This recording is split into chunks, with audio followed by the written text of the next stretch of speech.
Hoy vamos a hablar de una novela que realmente, como les dije en el audio anterior, es una de las más buenas que he leído, una novela policíaca escrita por el gran Humberto Eco llamada El nombre de la rosa.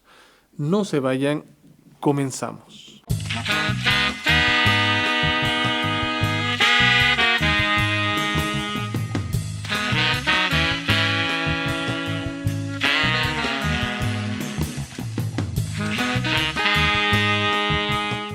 Cuando hablo del nombre de la rosa, sinceramente, una emoción muy grande me llena. Esta novela casualmente me la autorregalé en un cumpleaños. Me acuerdo que estaba en la ciudad de Guatemala mientras estudiaba en la universidad. Y esta novela la leía por lo general en la noche. Empecé a leerla así como que, bueno, vamos a ver qué tal está. Por recomendación, porque ya me habían dicho que es una de las mejores novelas de Humberto Eco junto con Baudolino. Entonces me la autorregalé y empecé a leerla una tarde y dije, no, esta novela tiene que leerse en la noche. Y yo sé que suena un poco exagerado decir que debería leerse en la noche, pero me acuerdo que hasta compré velas y la leía en la noche a la luz de las velas para poder ambientarme en en esa escenografía monástica en la cual se desarrolla. Y es que la verdad, Humberto Eco hace una recreación literaria impresionante con esta novela. Por ejemplo, está desarrollada en 7 días, pero siempre dividida con los horarios monásticos establecidos en la regla de San Benito, que es una regla monástica que se escribió más o menos por el siglo V. Por ejemplo, maitines, laudes, prima, tercia, sexta, nona, vísperas y por último completas, que son las horas del día en la cual los monjes dividen sus actividades cotidianas para poder tener su rutina diaria. Obviamente son actividades que según la regla de San Benito, están acompañadas de oración, de meditación. Eh, no solo eso, sino que también Humberto Eco construye una escenografía. Por ejemplo, hay una escena cuando los protagonistas, Atzo de Melk y Guillermo de Baxville, entran a la capilla y está Hubertino de Casalde, amigo de Guillermo de Baxville, está orando. Pero ahí Humberto Eco nos da una descripción de los frescos de la capilla realmente bellísima. Nos muestra, por ejemplo, las escenas apocalípticas, cómo se representaba a ese Cristo Pantocrator que está juzgando al mundo, pero son descripciones completamente detalladas y te las vas imaginando y vas diciendo, es increíble lo que Humberto Eco nos está transmitiendo. Y como lo dije ahorita, la novela está pues protagonizada por dos personajes. En primera, por un monje erudito en Aristóteles, que bueno, también no solamente sabía de filosofía, también sabía de ciencias naturales, de botánica, de historia. Era un intelectual para su época. Es Guillermo de Baxville. Y un joven novillo, bueno, perdón, novillo, digo así como si fuera toro, ¿no? Perdón, como si un joven aprendiz llamado Atzo de Melk, también es un joven monje, por así decirlo. Este, este, ese personaje, pues Atzo de Melk es el que narra la historia, está básicamente recordando en su regreso a la abadía años después todo lo que sucedió pues en ese momento en ese monasterio en Italia. Y es que la trama de la obra, que no deseo spoileárselos para que la puedan leer, es una serie de asesinatos que están sucediéndole a los monjes. Algunos de los asesinados, bueno, la muerte central por la cual llaman a Guillermo de Baxville para poder investigar es la muerte de Adelmo. Este personaje pues era como varios lo estaban haciendo también, era un copista de libros Recordemos que todavía no se había inventado la imprenta en esa época y los libros se copiaban a mano. Entonces, no solamente los copiaba, también los decoraba, que por cierto también Humberto Eco nos da una descripción del decorado de los libros en ese entonces, y es un decorado realmente muy bello. Hasta la fecha creo que todavía se sigue utilizando en algunos talleres de encuadernación o de encuadernado, este tipo de dibujos o de decorados en las letras o en las hojas. Entonces Adelmo no solamente pone ahí alegorías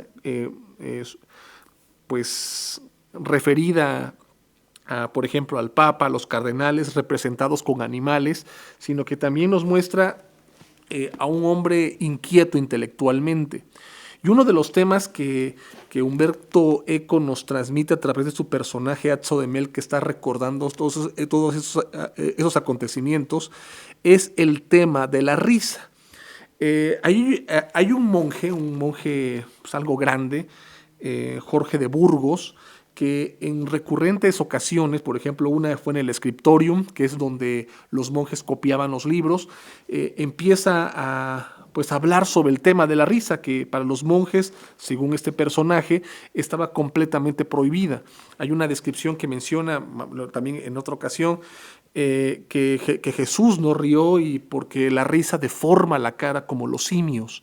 Entonces, este personaje estaba en contra de la risa y ya se deja entrever que uno de los libros de Aristóteles, el segundo libro de Aristóteles que se pierde, que en ese entonces, según en la novela estaba perdido, es el libro de la Poética, pero el segundo libro que está perdido se enfocaba directamente sobre el tema de la risa.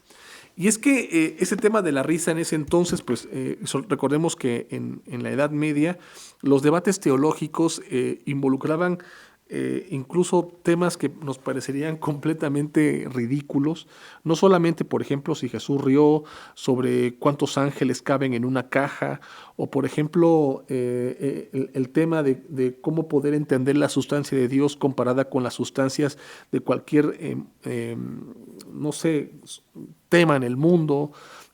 O sea, es un ejemplo tal vez un poco hiperbólico, pero eran temas que al menos estimulaban el razonamiento de los escolásticos, y sobre todo porque la escolástica, recordemos que fue un proceso, no empezó la escolástica con Santo Tomás de Aquino, no, o sea, fue un proceso de redescubrimiento de Aristóteles, donde la Iglesia en Occidente pues va incorporando esta filosofía a la metodología teológica, pero no solamente Humberto Eco nos transmite esta escenografía monástica muy bella, muy detallada, también nos plantea un ambiente social muy característico en la gran mayoría de ciudades europeas, que es que los pueblos vivían en una completa miseria, padecían hambre.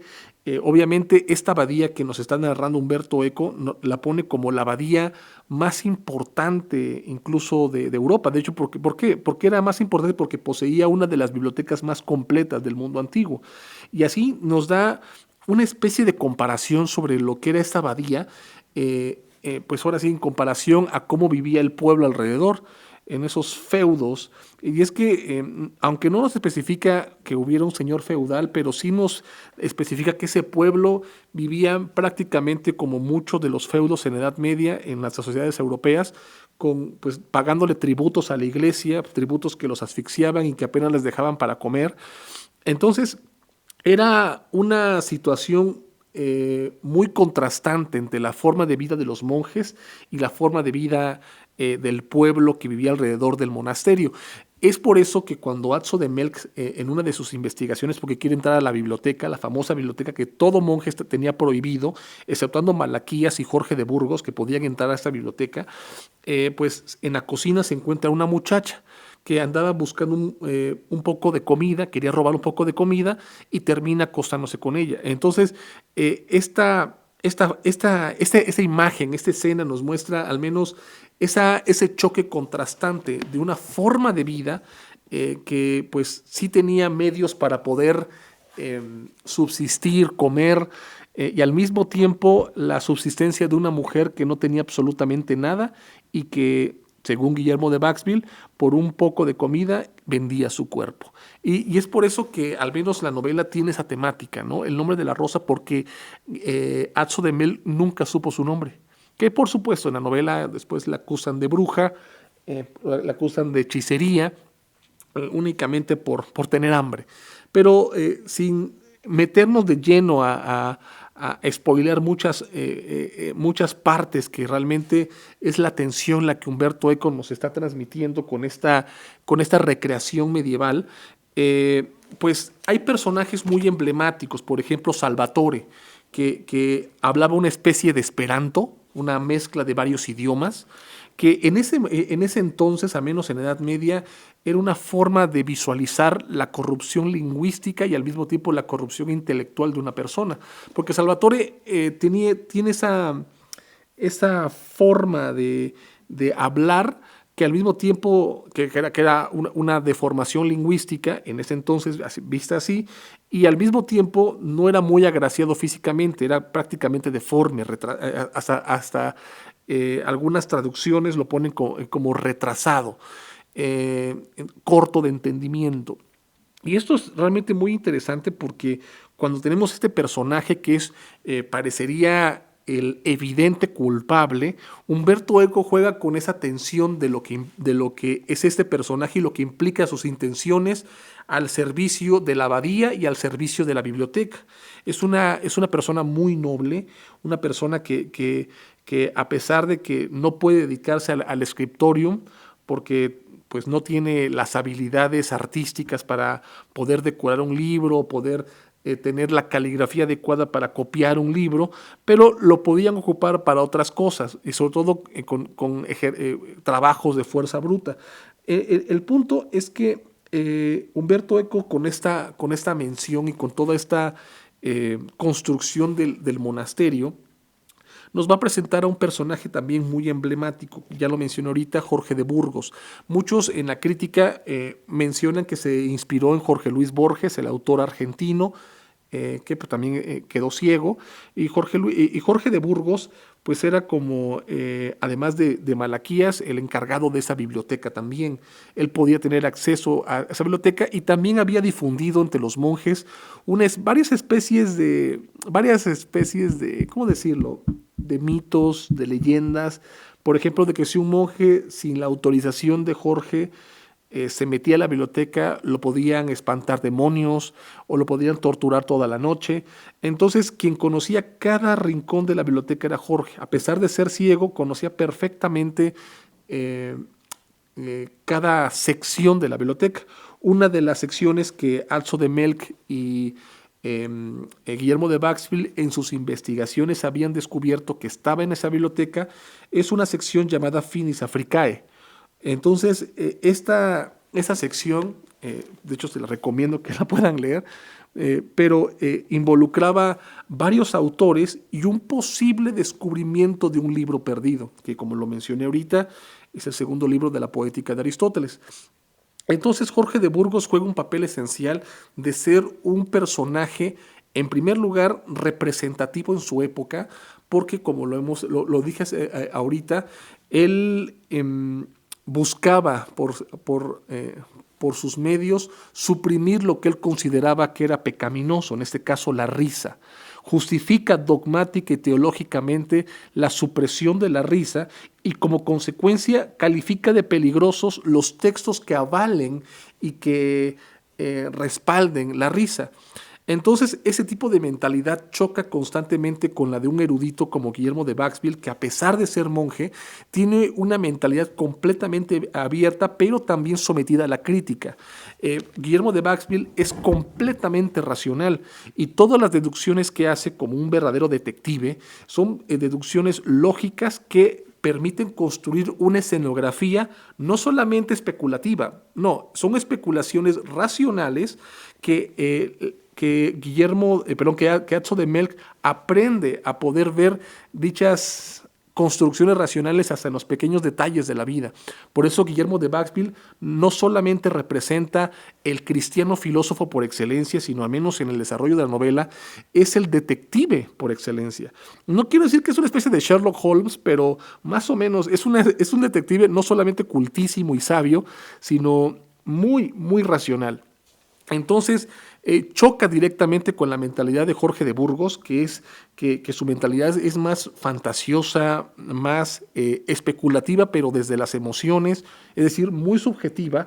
Y pues Guillermo de Baxville pues permite poder visualizar todo el conglomerado de eventos, como lo dije también con el tema de Arsène Lupin, de una forma racional. Por eso él es como lo dije ahorita, el filósofo por excelencia, el filósofo cristiano por excelencia. Y esta novela, pues, sí nos muestra que la vida cotidiana al menos tiene esa visualización racional, lógica, si nos fijamos en los pequeños detalles de nuestra vida. Creo que Umberto Eco sí construye y tiene la particularidad de mostrarnos que todo está en los detalles. Hay una construcción racional en los detalles. No quiero irme tampoco repetitivo, pero es una buena novela. De hecho, como se dije, se la recomiendo. Antes de leerla, le sugiero, la editorial que en español lo publica es Lumen. Y de hecho, hace, ¿qué será? Estoy aquí viendo esta edición. En el 2016 salió la edición conmemorativa del Nombre de la Rosa. En pasta dura, es muy bonita, que es la que tengo yo. La primera edición que la leí en la edición de bolsillo, pero la edición de Lumen, si la pueden conseguir en pasta dura, creo que es mucho más duradera y además está mucho más, si lo puedo mencionar así, más coqueta. pero vale bastante la pena, no es muy sencilla, pero no es muy, pues sí, bueno, muy sencilla. Tiene incluso algunas ilustraciones que te permiten visualizar, por ejemplo, cómo es la abadía para que te puedas dar una imagen de los pasillos o de los lugares en los que Guillermo y Atzo de Melk están llevando la investigación. Y honestamente no he leído hasta ahorita, otra novela policíaca que supere esta. Esta para mí es, y yo sé que es una opinión muy subjetiva, es la novela policíaca por excelencia. Tienen que leerla. Es lo mejor de lo mejor. Y si pudieran tal vez seguir ese ejemplo raro y poderla leer en la noche, pues valdría mucho, mucho, mucho la pena.